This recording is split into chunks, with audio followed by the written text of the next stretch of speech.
আসসালামু আলাইকুম। Channel I কৃষি সংবাদে আমন্ত্রণ জানাচ্ছি আমি প্রিয়াঙ্কা। এখনকার সংবাদ আয়োজন একই সঙ্গে চ্যানেল আইয়ের ইউটিউব চ্যানেলে এবং চ্যানেল আইয়ের ওটিটি প্ল্যাটফর্ম আই স্ক্রিনে লাইভ স্ট্রিম হচ্ছে। যাচ্ছে বিস্তারিত সংবাদে। চ্যানেল আইয়ের হৃদয়ে মাটি ও মানুষের উদ্যোগে ফিরে চল মাটির টানে জুনিয়র অনুষ্ঠানে এবার রাজধানীর ক্যামব্রিয়ান স্কুল অ্যান্ড কলেজের 20 ক্ষুদে শিক্ষার্থী মাঠে নেমেছে আলু তুলতে। এর আগে স্কুলটির ইংরেজি ভার্সনের শিক্ষার্থীরা কৃষি উন্নয়ন ও গণমাধ্যম ব্যক্তিত্ব শাইখ সিরাজের সঙ্গে মুন্সিগঞ্জের কৃষকের মাঠে আলু রোপণ করেছিল। বিস্তারিত জানাচ্ছেন Tanvir Ashiq. Cambrian school and কলেজের এই ক্ষুদে 20 শিক্ষার্থী চ্যানেল আইয়ের প্রাঙ্গণ থেকে আবার চলেছে মুন্সিগঞ্জে।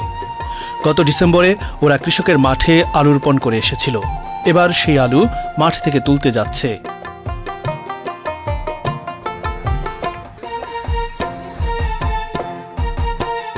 মুন্সিগঞ্জের রোহিতপুরে কৃষক দেলোয়ার হোসেনের আতিথেয়তা শেষে আলু তোলার পালা। তোমাদের আলু তোলার সময় হচ্ছে 10 মিনিট। 10 মিনিটের মধ্যে পুরো আলু শেষ করতে হবে। ওকে। দারুণ উৎসাহ নিয়ে শিক্ষার্থীরা জীবনের প্রথম নিজের উৎপাদিত ফসল তুলল। কৃষকেরা অনেক কষ্ট করেন, বাট আমি হয়তো এতটা বেশি কষ্ট করিনি, কিছুটা কষ্ট নিজে ফিল করতে পেরেছি।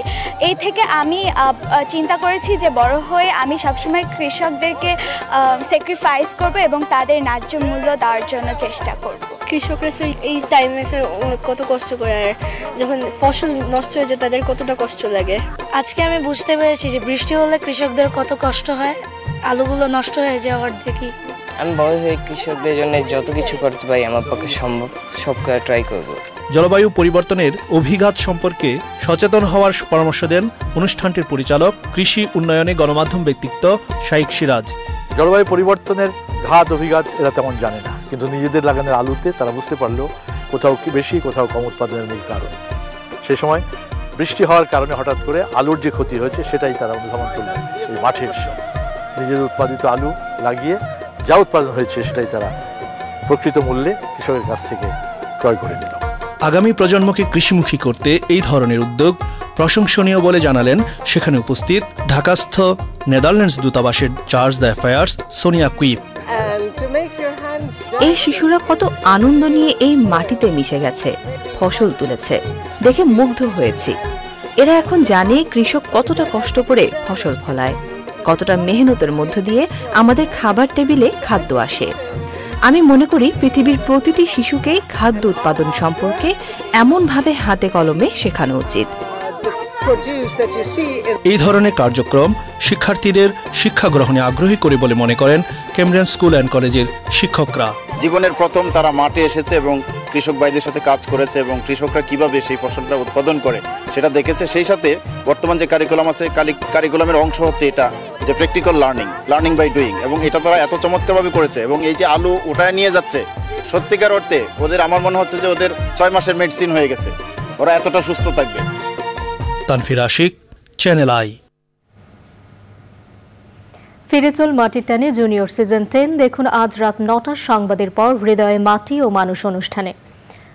তরমুজের জন্য বিখ্যাত নোয়াখালীর সুবর্ণচরে এবছর ফলন বিপর্যয় হয়েছে। কৃষি বিভাগ বলছে একই জমিতে বারবার একই ফসল আবাদ, লবণের পরিমাণ বৃদ্ধি ও জলবায়ু পরিবর্তনে ক্ষতিগ্রস্ত হচ্ছেন কৃষক।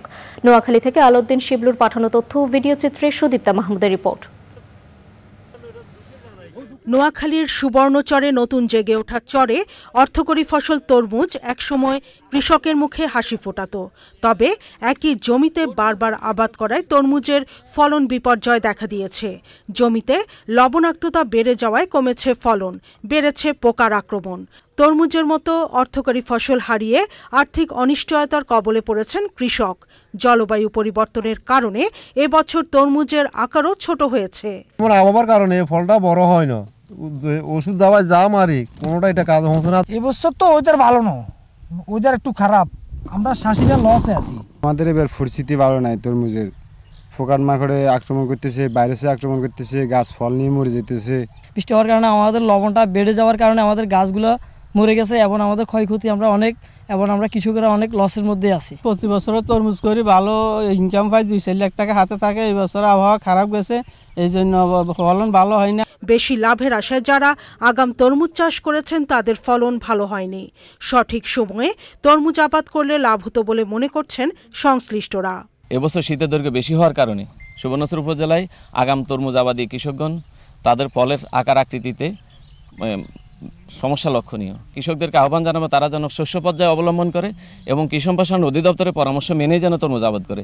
গত বছর সুবর্ণচরে 5000 হেক্টর জমিতে তরমুজ চাষ হয়েছে। এবছর জমির পরিমাণ কমে 2180 হেক্টরে তরমুজের আবাদ হয়েছে। Sudipta Mahmud, channel I. Channel I কৃষি সংবাদের আজকের আয়োজন এ পর্যন্তই। পরবর্তী সংবাদ আয়োজনে আমন্ত্রণ জানিয়ে শেষ করছি। ধন্যবাদ সবাইকে।